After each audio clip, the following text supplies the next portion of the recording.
12મા ધોરણમાં આર્ટ્સ અને કોમર્સમાં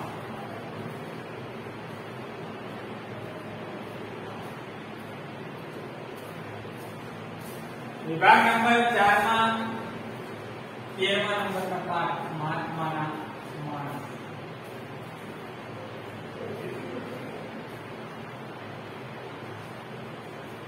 એની ચર્ચા કરતા તો ચોથા નંબરના વિભાગમાં હવે આપણે છેલ્લા વિભાગના 13મા નંબરના પાઠમાં આગળ શબ્દ સમજીશું અથવા તો જોઈશું.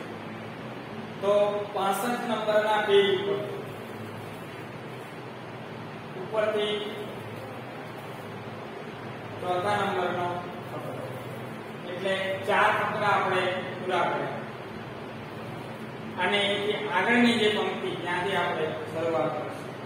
તો કંઈક છે મનમાં વિમાસતા મણિભાઈએ મોટેથી બા એ બા તમાર બોલો અંદર અને બહાર નિશબ્દ શાંતિ સવાઈ ગઈ.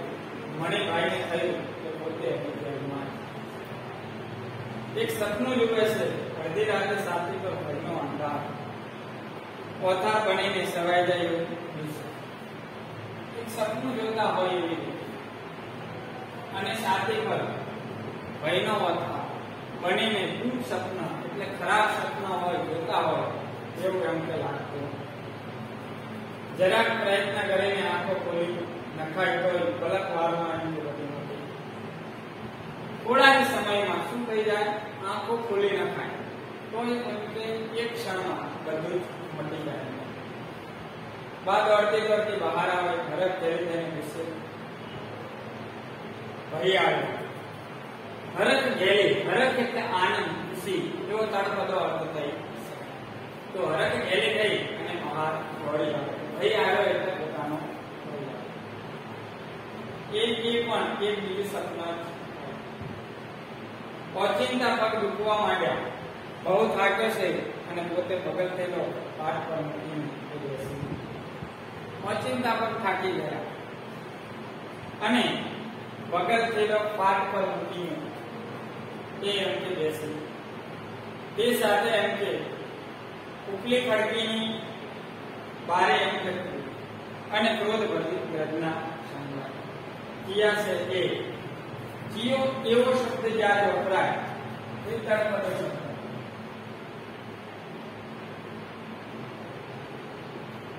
કિયો એટલે કયો તો કયો છે એ હું મણિયો એમ કે વેરી ભાઈનો મણિયો તો ત્યારનો એટલે ક્યારનો એમ કે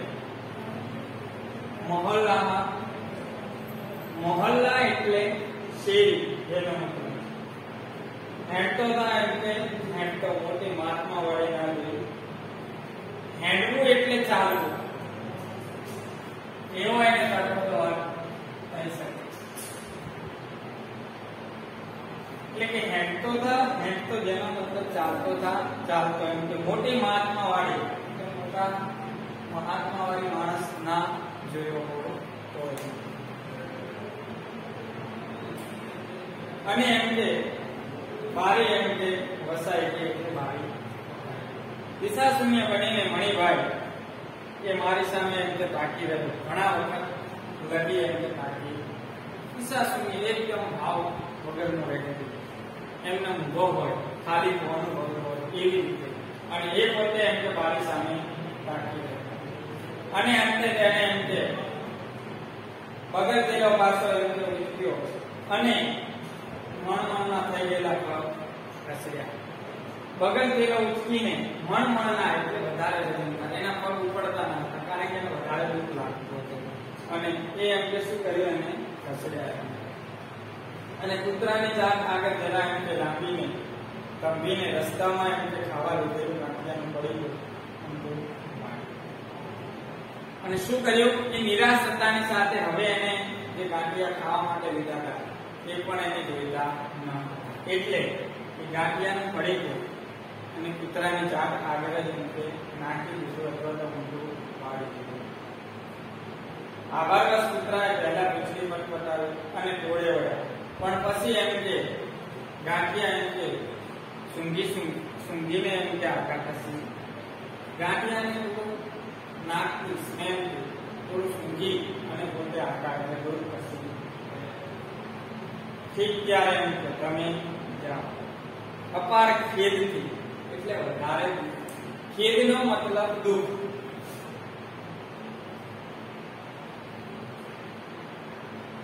અપાર ખેદથી એટલે દુઃખથી એમ.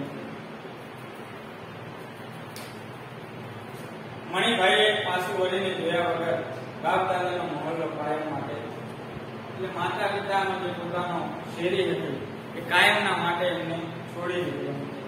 એને સમજાતું નહોતું કે શું કરવું. સત્યાગ્રહી આવે વખતે ઉપવાસ કરવા જોઈએ, માતા પિતાને સમજાવવા જોઈએ કે શું.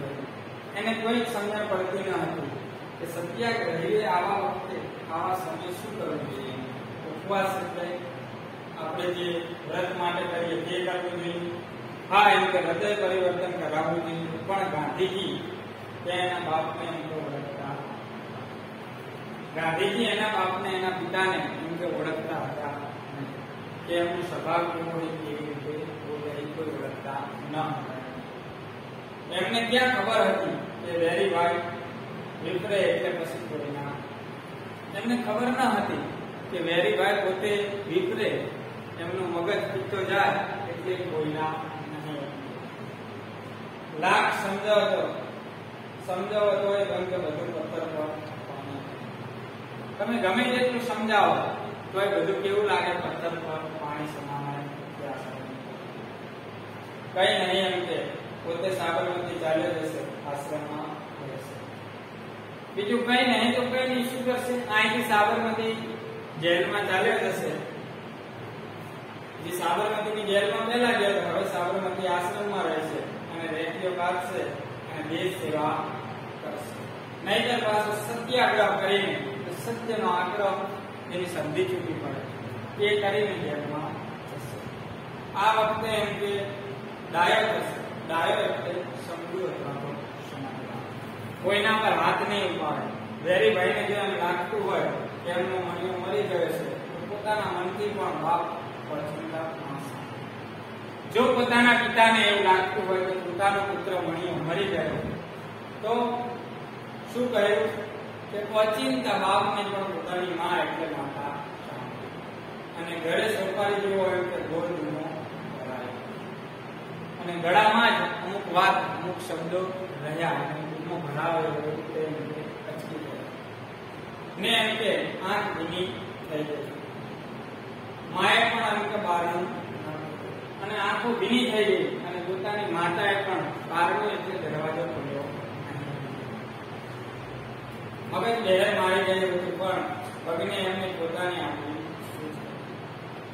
આગવી સૂઝ એટલે આગવી બુદ્ધિ, ખોટા સૂઝ હતી. મગજ બહેર મારી ગયું એટલે મગજ કઈ કામ કરતું ન હતું. રસ્તામાં એને જોઈને ઓળખ્યો ન ઓળખ્યો કરતા માણસો એને જાણે દેખાતા. રસ્તામાં એને કોઈ ઓળખતું ના હોય અથવા તો ઓળખ્યો ના ઓળખ્યો એવી પ્રક્રિયા કરતા હતા. એવા એને માણસો દેખાતા. અને એમ કે નહોતા દેખાતા ચોરે એનો એમ કે બાળપણનો ભાઈબંધ મગનીયો બેઠો. ચોરે એટલે ગામમાં સાંભે એના બાળપણનો નાનપણની અવસ્થાનો એનો મિત્ર મગન નામનો વ્યક્તિ. એક વાર તો મણિભાઈને જોઈને ઉત્સાહથી ગયો કર્યો પણ પછી પાછો બાજુમાં બેઠેલા વડીલોથી એમ કે દબાઈને બેસી. એક વખત ઉભો પણ થયો મણિભાઈને મળવા માટે પણ પાછો બાજુમાં બેઠેલા વડીલો એટલે મોટા વ્યક્તિથી દબાઈને સંપાઈને એ પાછો શું થયો બેસી ગયો. મણિભાઈ નિર્લેપ ભાવે ગામ છોડીને બહાર નીકળ્યો. સામેથી કોક આવતું હતું. બોલ્યું કે ક્યાં હેડ્યા? ક્યાં જેનો મતલબ થાય ક્યાં. આમાં તળપદા શબ્દો આવશે. ક્યાં હેડ્યા એટલે ક્યાં ચાલે. હેડવું એટલે ચાલવું એ આપણે આગળ શબ્દ જોયો. ક્યાં ચાલ્યા જેનો મતલબ. સુંદરલાલ મણિભાઈએ જવાબ ના આપ્યો. આગળ ચાલે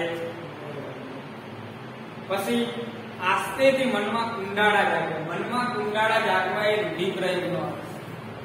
રૂઢિપ્રયોગ માટે આ ક્યારે થાય? મનમાં કુંડાળા જાગે તો જેનો મતલબ થાય મનમાં નિત નવા વિચારો એમ કે આવવા.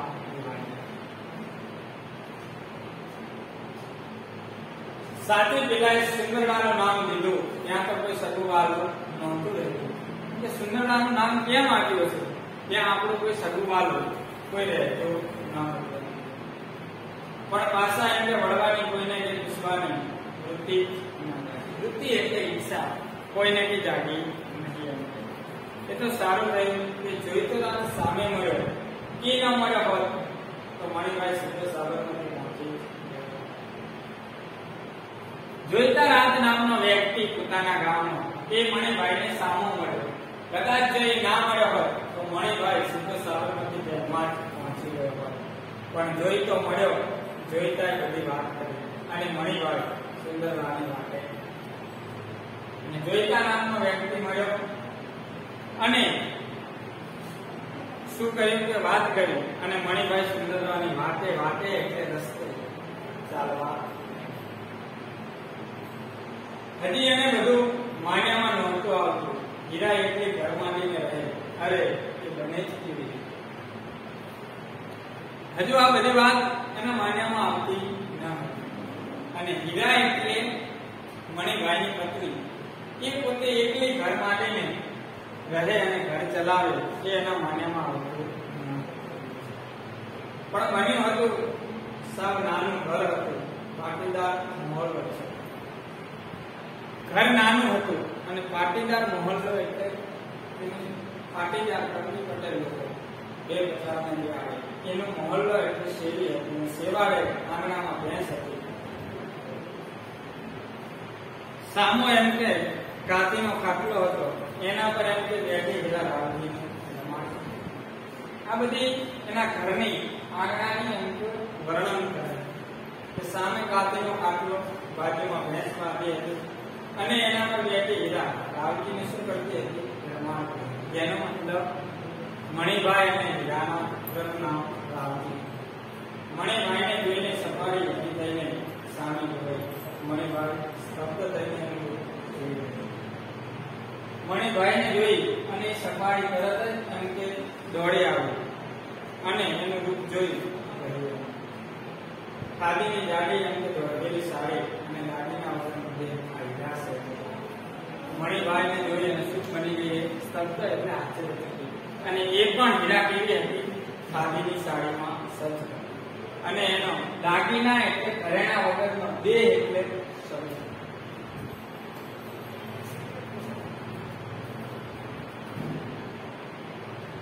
દાગીના વગરનો શું હતો? શરીર હતા. જોઈ શું રહ્યો છે એમ કે તાકી તાકી તાકીને એટલે નજર માંડી માંડીને પણ તું એમ કે લે ભૂતને નથી એમ કે વર્તાતી એટલે દેખાતી.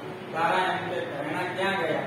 ડોબો આકાશમાંથી આવ્યું હશે નહીં. કારણ કે ડોબો એટલે ભેંસ. આકાશમાંથી કોઈ આવ્યું હશે તો એમ કે લઈ ગયા હશે નહીં એમ કે. પણ એ બધી વાત પછી પહેલા બેસો પાણી પાણી હાય હાય કેવા એમ કે થઈ રહ્યા છે. અથવા તો આય હાય કેવો તડપતો શબ્દ છે. તમે કેવા થઈ ગયા? એનો મતલબ તમારા શરીરમાં ઘણા ફેરફાર થઈ ગયો છે. પતિ પત્ની મળ્યા, બધી વાતો થઈ.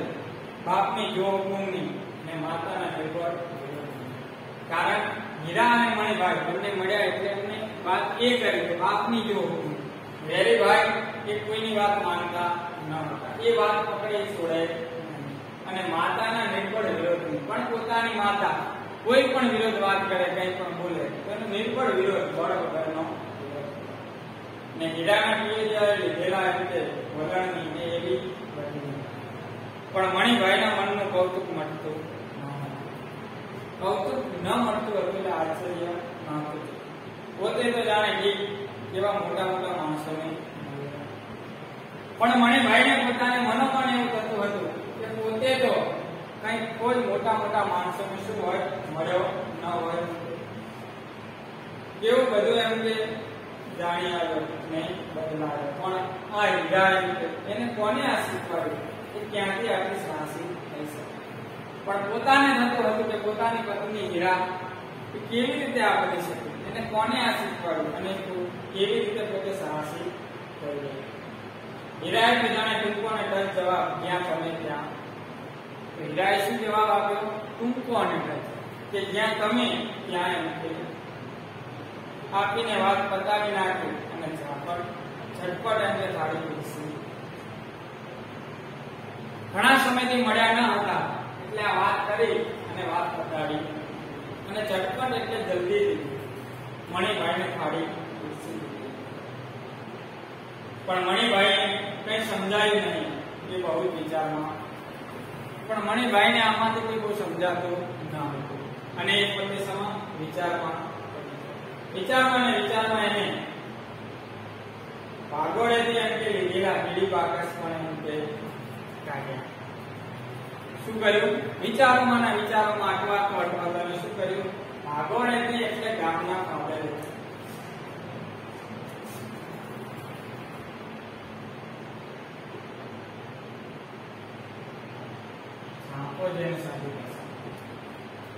અહીંયાથી લીધેલા પીળી બાકસ એ પણ એમને શું કર્યા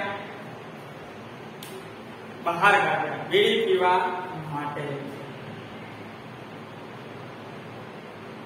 ને જેવો દિવાસળી પેટાવા ગયો કે હીરાએ એના પર હાથ પર ઝાપટ મારીને કહ્યું કે રાખો હવે શોધતા નથી એમ કે મહાત્માનો માણસ અને જેવી બીડી સળગાવવા પેટાવા માટે ગયો એવી તરત જ પોતાની પત્ની હીરાએ એના ઉપર ઝાપટ મારી અને એમ કે રાખો હવે તમે મહાત્માના એટલે મહાત્માના માણસ થઈ અને શરમાતા નથી એટલે તમને શરમ આવતી શોભતું નથી તેના પત્નીના હાથની વહેલી ઝાપટ ખાઈને મણિભાઈ ચોંકી પોતાની પત્નીના હાથની આ પહેલા વહેલી ઝાપટ ખાઈ અને મણિભાઈ પોતે શું ગયો ચોંકી અને ચીડાવવાની તૈયારીમાં હતો ત્યાં સામસામી નજરો મળી અને બંને અને ક્રોધાયમાન થવાની તૈયારીમાં હતો હવે એને ક્રોધ ચડી ગયો હતો કે મારી પત્નીએ કોઈ દિવસ મને ઝાપટ મારી નહીં અને આજે ઝાપટ અને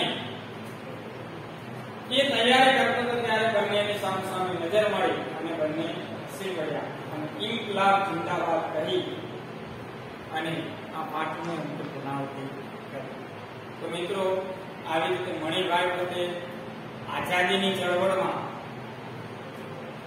આંદોલનમાં અમુક સાથીઓની સાથે જેલમાં પણ ગયા અને પોતાને ખેતી કરવાની ઈચ્છા હતી પણ જેલમાં ગયા પછી અમુક પરિવર્તન આવી પુસ્તકો વાંચ્યા પછી જેલ સિપાહીઓનો માર પણ ખાધો અને એ પરિસ્થિતિ જોયા પછી ઘરે આવ્યા બધું વિચારતા હતા પણ પોતાના મણિભાઈ પોતે જેલમાં ગયા એટલે પોતાની પત્ની પણ ગાંધી વિચારોથી દોરવાઈ ગઈ અને એ પણ એ વિચારોમાં રંગાઈ ગઈ અને બંનેનો હૃદય પરિવર્તન તો 13મા નંબરનો પાઠ આપણે અહીંયા પૂરો કરીએ છીએ તમે દરેક જણ ધોરણ 12ના વિદ્યાર્થીઓ ઘરેથી પોતાના વિષયના ચોપડામાં વ્યવસ્થિત રીતે શબ્દાર્થ અને 3 પ્રકારના પ્રશ્નો લખી જેથી કરીને ઓફલાઈન શિક્ષણ ચાલુ થાય ત્યારે આપણે ફરી પાછું એનું પુનરાવર્તન કરીશું.